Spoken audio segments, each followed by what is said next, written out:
पख्तूनख्वा और बलूचिस्तान को दहशतगर्दी से निपटने के लिए हर मुमकिन मदद फराहम करेंगे। वजीर दाखिला काउंटर टेररिज्म कमेटी का दूसरा इजलास विफाकी वजीर दाखिला मोहसिन नकवी की सदारत में हुआ, जिसमें वजीर मुमलिकत बराए दाखिला तलाल चौधरी, विफाकी सेक्रेटरी दाखिला DG FIA, DG passport, national coordinator NACTA, chief commissioner Islamabad, coordinator national action plan और सिक्योरिटी इदारों के नुमाइंदों ने शिरकत की।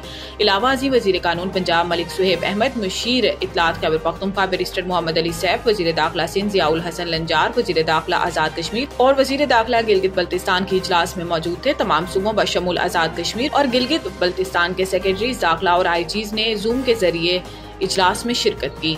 इजलास में इजहार ख्याल करते हुए वजीर दाखिला मोहसिन नकवी ने कहा कि दहशतगर्दी से निपटने के लिए वजीर आजम, आर्मी चीफ और तमाम स्टेक होल्डर्स एक सफ़े पर है। सुबह की मुशावरत के बगैर कोई फैसला नहीं किया जाएगा। अली अमीन ने आबादी के लिए NFC अवार्ड में हिस्सा न मिलने पर सदर मुमलिकत को खत लिख दिया। पेशावर वजीर आला खैबर पख्तूनख्वा अली अमीन गंडापुर ने आबादी के लिए मिलने वाला NFC अवार्ड में हिस्सा न मिलने पर सदर पाकिस्तान को खत लिखा है। अली अमीन गंडापुर ने खत में लिखा कि 2018 में साबका कबायली इजला को खैबर पख्तूनख्वा में जम किया गया।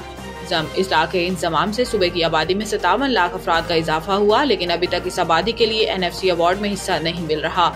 इन्होंने मजीद लिखा कि साबिक फाटा का शेयर विफाकी हुकूमत को मिल रहा है, जो गैर आईनी है। माली वसाइल की तकसीम के लिए 10वां NFC इजलास जल्द बुलाया जाए। कोयटा से ईद स्पेशल ट्रेन सख्त सिक्योरिटी में पेशावर के लिए रवाना। ईद उल फितर की मुनासबत से पाकिस्तान रेलवे की जानिब से चलाई गई ईद स्पेशल ट्रेन कोयटा से रवाना हो गई।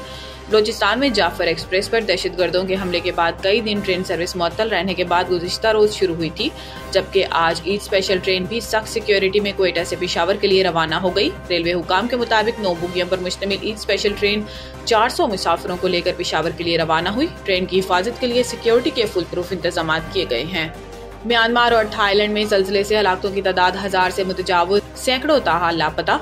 गैर मुल्की खबर एजेंसी के मुताबिक सरकारी अदाद-ओ-शुमार बताते हैं कि म्यांमार में जल्जले से 1002 अफराद हलाक और 2400 अफराद जख्मी हुए। खबर एजेंसी का बताना है कि रेस्क्यू टीमें मलबे में दबे अफराद को निकालने में मसरूफ हैं, जबकि अमरीकी एजेंसी ने जल्जले में 10,000 से ज्यादा अफराद की हलाकतों का खदशा जाहिर किया है। मीडिया रिपोर्ट्स के मुताबिक म्यांमार के दूसरे बड़े शहर मंडाले में आने वाला जल्जला इस कदर शदीद था कि इसके झटके 900 किलोमीटर दूर थाईलैंड के दारुल हुकूमत बैंकॉक में भी महसूस किए गए, जहाँ मुतअद्दिद तामीराती स्ट्रक्चर और इमारतें मुनहदिम हो गयी। इसके अलावा जल्जले के झटके भारतीय रियासतों मेघालय और मणिपुर, बांग्लादेश के दारुल हुकूमत ढाका और चीन में भी महसूस किए गए।